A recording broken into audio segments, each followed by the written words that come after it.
Hi, I'm Johanna Rothman, and this is my October 2025 Create an Adaptable Life newsletter. How to Change the Culture to Solve More of Our Real Problems, Part 2. In How Can You Solve Problems When the Real Problems Are Cultural Changes, Part 1, link below. I suggested our various cultures affect how we recognize and solve our real problems. I suggested we watch for wanting to go back, because back is almost never an option. That's denying the reality that our circumstances have changed. Instead, I suggested we can nurture change in these 3 ways. Listen to other people's stories, then maybe tell your stories. Seek a common overarching goal. Find and work with allies.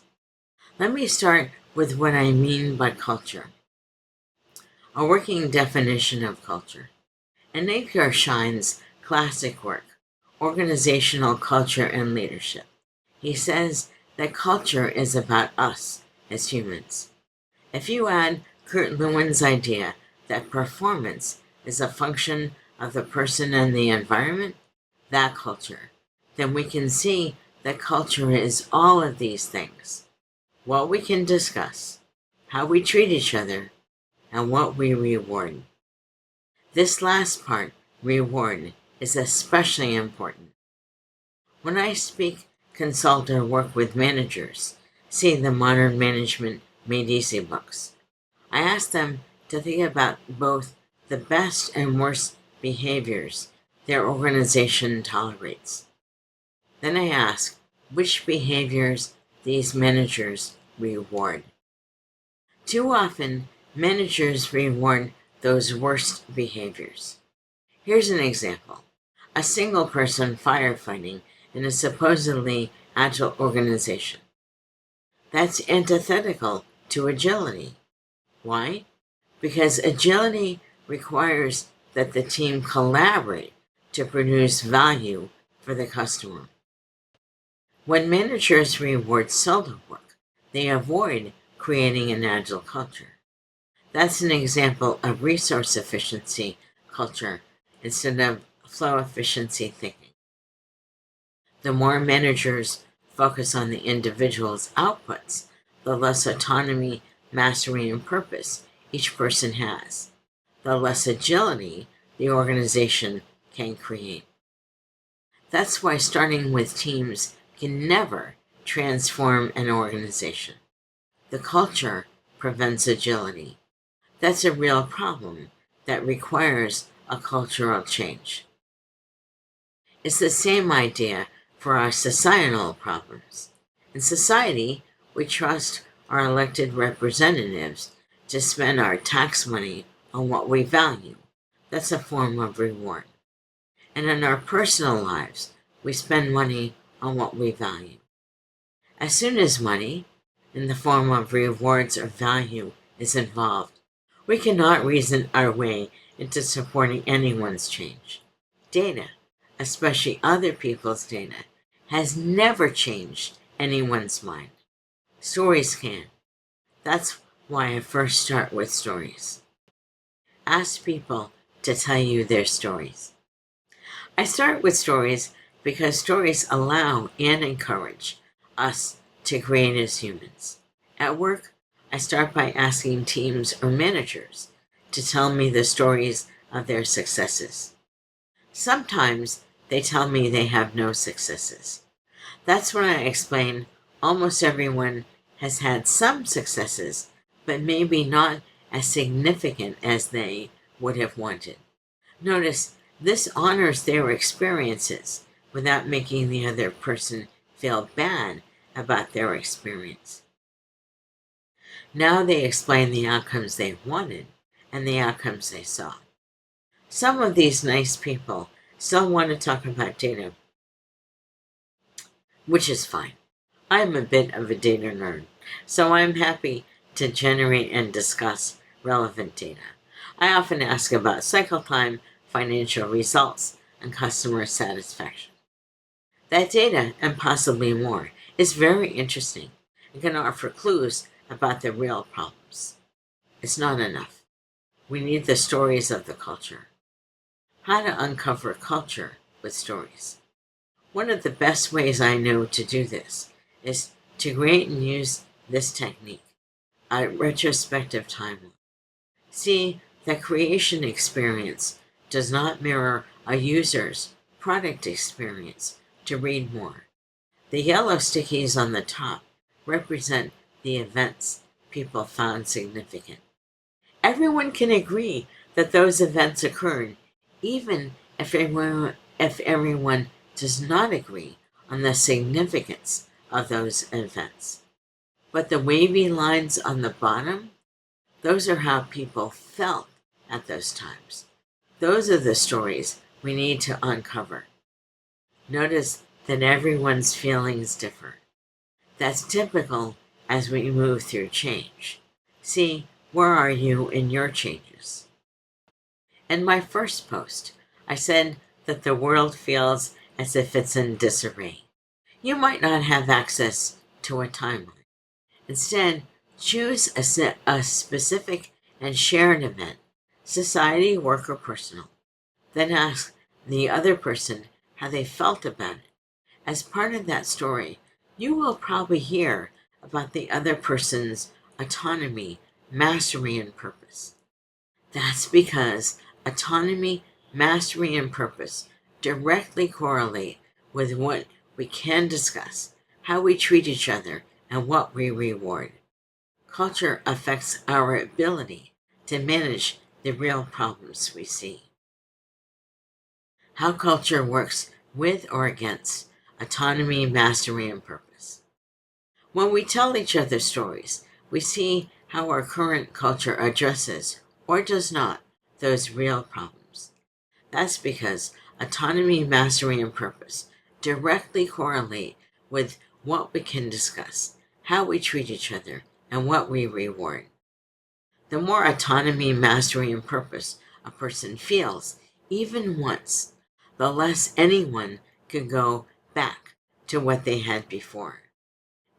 If you ever lived on your own and then went back to live with your parents, you probably felt this. Before, you had the freedom to choose everything about your life. When you went back to your parents' house, you had to live by their rules. If your parents were anything like mine, you no longer had the freedom you had enjoyed. Going back is rarely the answer. Once people have that taste of freedom, that Overton window, very few of them want to go back. Instead, they will move forward. Maybe not right now if they can't find a job, but they will move forward. Martin Fowler said this very well. Change your organization or change your organization. There's a caveat to this. Some people are afraid of freedom and want someone else to take care of them. See, who do you want to decide what you can read, see, or hear for more on this? Even when people fear the freedom to choose their lives, they all want some outcome, often what they call a good life. When we use stories, we can expose the overarching goal that might lead to that outcome. Clarify everyone's overarching goals. Many of my clients want agility. However, agility requires a culture of collaboration. When organizations focus on the individual, the organization's reward system starts to make less and less sense. Worse, those rewards start at the top. See, how to see the blind spots that maintain the current system, useful or useless, on my other site, to read more about individual manager goals. That's why agility is a culture problem. When we choose an outcome-based, overarching goal, we can find some basis for agreement. What's the smallest goal we can agree on? This, this is the same problem for society and for relationships. We cannot move forward without an agreement on some overarching goal. In organizations, that minimum goal might be reduced cycle time. Families might use a minimum goal to balance saving for retirement with a dinner out once a week. In my community, I want smooth roads where everyone can get where they're going safely. Good schools, because I want the next generation to be ready for what's next. And dependable garbage pickup. We can agree on minimum goals and make those the overarching goal to nurture cultural change. But we know that deep change requires time. That's why allies help. Find and work with allies. I've said in several of my books that sometimes I wish I was the Empress of the universe. I would banish multitasking and make collaboration with other people the default. However, I'm not the Empress of anything. I cannot just decree these things. Even if I could dictate how people worked, someone would always disagree with me. That's why I choose allies and focus on that overarching goal. I don't care how small that goal is. With a goal, I can hear the stories about what the other person values, their culture. They can hear mine. We have a shot of agreeing on something. One of my senior manager clients, Tom, still thinks he needs to measure individuals to see if they measure up. I asked him to clarify how he measures himself so he can know how he measures up. Once he realized he did not have a good answer to that, he decided he could rethink the reward system along with his entire leadership team. They recently asked some of the less senior managers to also help rethink that reward system. Tom now has allies who are helping him think through and experiment with changes. That's a way to nurture change. Nurture change when you follow the money. When we manage or drive change, we use our power over other people to change something. But people like having more autonomy, mastery, and purpose. How do we solve these real problems when other people try to dictate the changes? I start with the rewards to follow the money. Plenty of organizations say we value our people. Then they ask them to work too many hours a week. That's a culture that devalues people. Worse, everyone feels as if they can't talk about it. That's a little culture story about what people can discuss, how the organization treats some of the people, and the rewards the organization offers to whom. That's why the money discussion is so important to any cultural change. If we can't discuss money or how we choose to reward anyone, we often cannot solve this organization's real problems.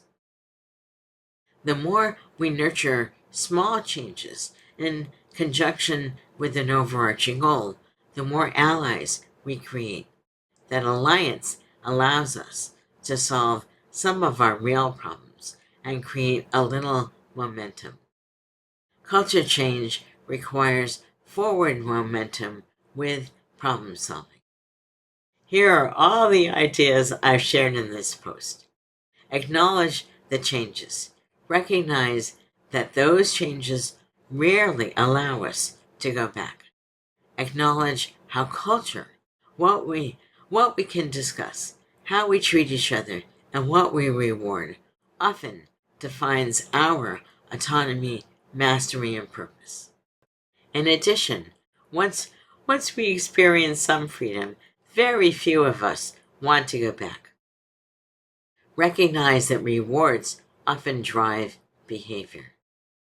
Now, given all of that, how can you listen to someone else's story, uncover a shared small goal, and ally to make a small change?